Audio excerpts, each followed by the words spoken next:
Добрый вечер. Здравствуйте, дорогие видеозрители. Here is another lesson. It is the lesson number 6 in the series of the Russian alphabet. I'm just going to put up onto the side here the letters which we learned up until now. And they were 17 letters which made up half of the 33 letters, just slightly over half, of course, of the 33 letters of the Russian alphabet. And now for these 5 letters we will be on 22 letters of the Russian alphabet after today's lesson.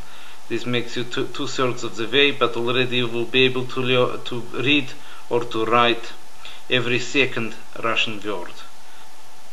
Okay, today we start off with a letter which is a little bit like the number 3, but is not exactly the same as a 3. It is Z, Z. It is the sound equivalent to the English Z, and some of the words which it contains, which contains a Z, are also the same kind of words that you will find in English. For example, zoopark, it is a zoo. Also, kolkhoz, a collective farm, is also a word which you will also see mentioned in English. Also, the word for a castle, zamak, is a word with Z in. You also will notice that the same word, if you change the stress to the second syllable, zamok, it means a lock. This is one of the reasons why in Russian language it's very important to notice where you put the stress. Every Russian word has only one stress on one vowel, and it is important to know and to remember which vowel is stressed. So the word for tomorrow is a word завтра, завтра. Okay, завтра, and the meal that you eat when you realize all of a sudden it is tomorrow is your breakfast. You just add the K on the end for special K, and that is завтрак. Okay, that's breakfast in Russian language, завтрак. Now, the next letter is B. You noticed that there was before the letter V in Russian look like the English letter B. So that really leaves the question, what looks like the letter which is standing for the sound P, if the letter which look like B is taken by V? Well, it looks like a little bit like the number 6 in some ways of writing it, okay? And you'll notice that it is a different shape. Unlike most Cyrillic letters, it has a different shape when it's written big and when it's written small. Okay, one word with Z and B in it is zebra. Okay, I don't need to explain to you what this is. It's stripy horse which run around in Africa. Okay, a lot of words for animals have the B in it. I don't know if you notice it. For example, bobr. This word is for a beaver. So if you want to say that somebody have a nice beaver, you will say у вас есть красивый бобр. Okay, it means they have a nice beaver. Okay, bobr, beaver.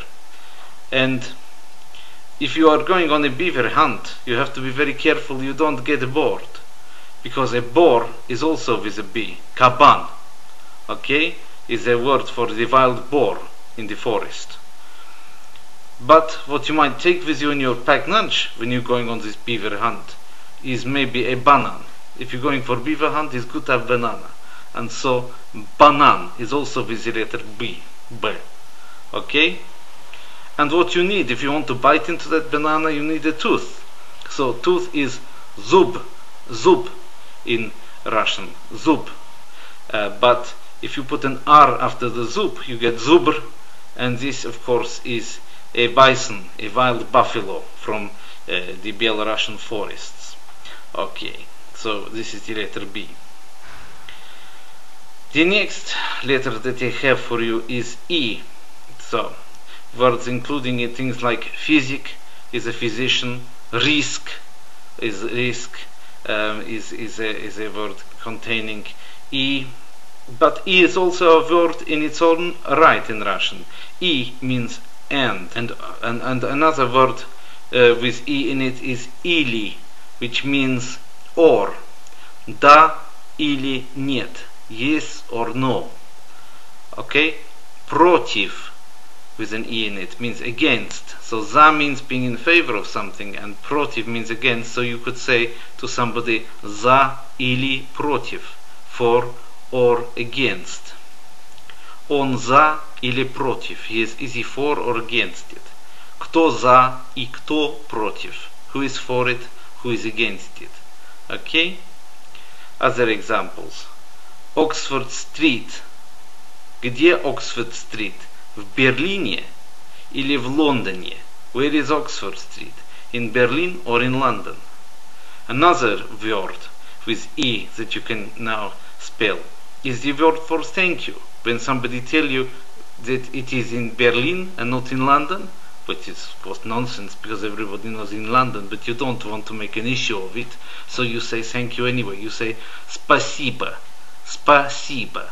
Okay, this also has the E in it and the B, which we learned earlier. So you see how many useful words we already can do. Now please note this, after these three letters we are now coming on to the letters which are actually not in every Cyrillic alphabet. All of the above letters that we've looked at are in every Cyrillic alphabet. But now we come on to two letters which, for example, are not in Serbian language, because Serbian doesn't have this. It uses a J, like the J in the Latin language instead, to get around these things. So if you see a Cyrillic alphabet with the J's in instead of the words, the letters which I'm about to give to you now in this lesson, then you're probably looking at a Serbian text. Okay?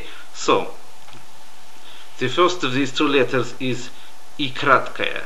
It's like the E, but it has a little hat on it. Okay? This in fact is a semi-vowel and not a short vowel at all. It is the equivalent of the English Y in boy. So, for example, in the word boy, which means a struggle in Russian, not a little child, you see this letter is there, boy, at the end. Also, the word mой, mine, okay, for a male or a masculine noun. Мой брат, my brother. Мой папа, my father. Твой дом, мой дом. Your house is my house. It's a word sometimes used by the mafia when they're making you sign a letter, signing over the deeds, for example, to your flat. Твой дом, мой дом. Где мой откат? Where is my kickback? Kickbacks is a very important thing if you're doing business in Russia. It is so much part of the culture that if you don't offer a kickback to somebody when you're trying to sell them something, they will feel personally offended. Anyway, tramvai. This is the tram, like a streetcar for the Americans. Okay, tramvai. Another one is дай. It means give. You give is an imperative. Give, дай. Okay. Дайте is a more polite form. They're using a more polite way of saying to you. For example, дайте мне свой дом. Give me your house. Yes, it's more polite than just saying дай мне свой дом. Okay. The final letter today is я. Я. Okay, and just like E before, it produces a word in itself. One of the people would say most important words in the language, the first person singular pronoun. Me, I is я. Okay, я за, я не против. I'm in favor, I'm not against it. Яблоко is an apple. Okay. Also, the word моя is like the word мой, meaning my, but for a feminine people or feminine nouns. Моя мама, моя сестра, my mother, my sister. Вот мой брат и твоя сестра. Here is my brother and your sister. Wonder what they were doing there. Another word very useful in business. Где моя скидка? With my discount. Okay. Nyanya, this is your nene. Dядя is uncle, like Dядя Vanya, Uncle Vanya is a short form of Ivan. This was a play by Chekhov. Okay. Меня, it means me. So you would say, он знает меня, he knows me. These are just a few cases where you are using the letter ya. Alright? So, out of these letters, you probably will notice that some of them, if you know Greek, are derived still from the Greek letters, although they are not directly derived from the Greek letters. You may notice that the E is derived from eta, and that the Z is derived from zeta, and also of course the B, although it doesn't look like the V, is also similar and is indirectly derived as well from the Greek heritage. So these letters are in a sense also derived from Greek. Ikratke, of course, because it is a form of the E, is also indirectly derived from Greek.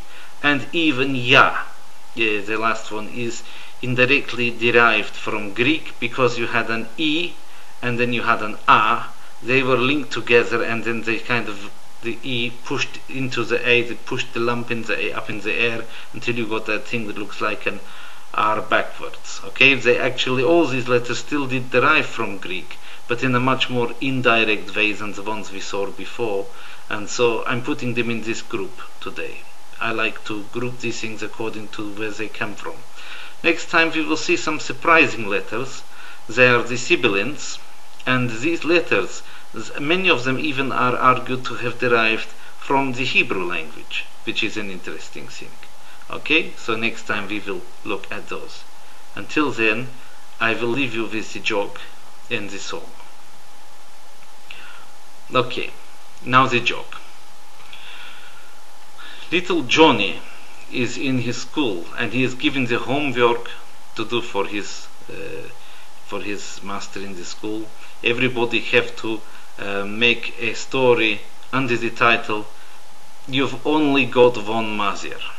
Okay, and so he writes his story, and every other child in the school is writing the story, and they bring it along to the teacher, and the teacher decides that 3 children will read their story out.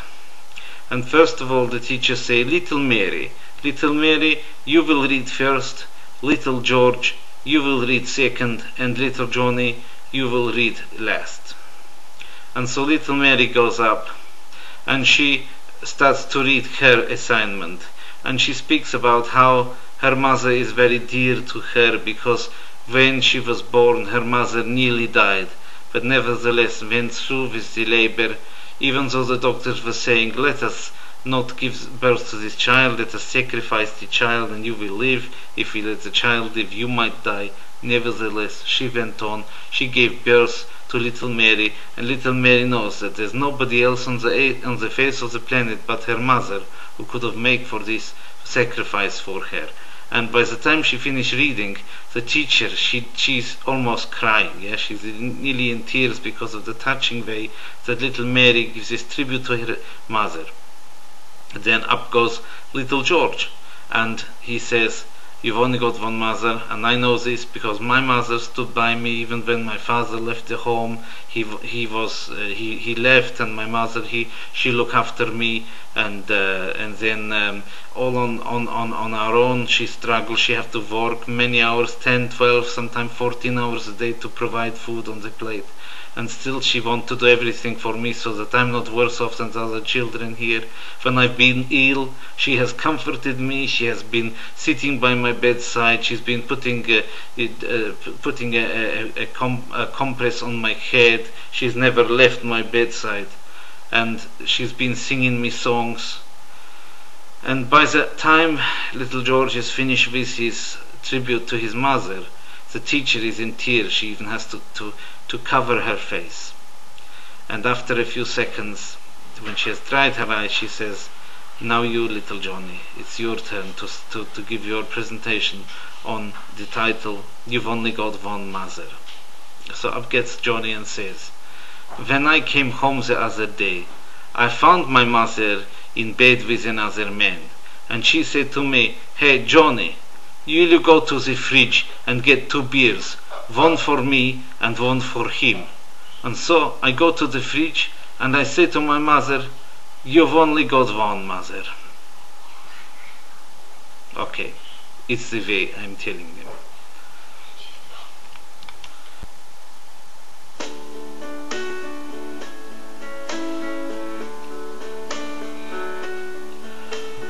Wise men say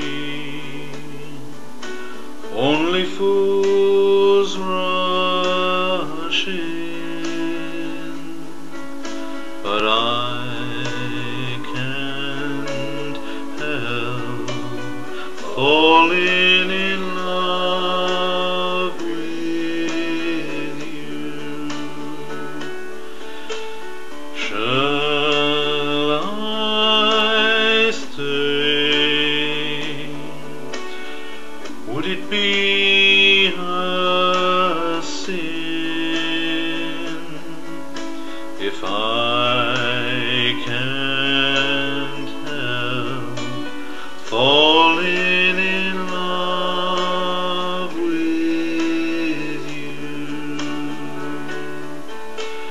Like a river flows surely to the sea, darling, so it goes. Some things are meant to be. Take my hand, take my whole life too, for I can't help falling in love with you. Like a river flows surely to the sea, darling, so it goes. Some things are meant to be. Take my hand, take my whole life too, for I can't help falling in love with you, for I can't help falling in love with you.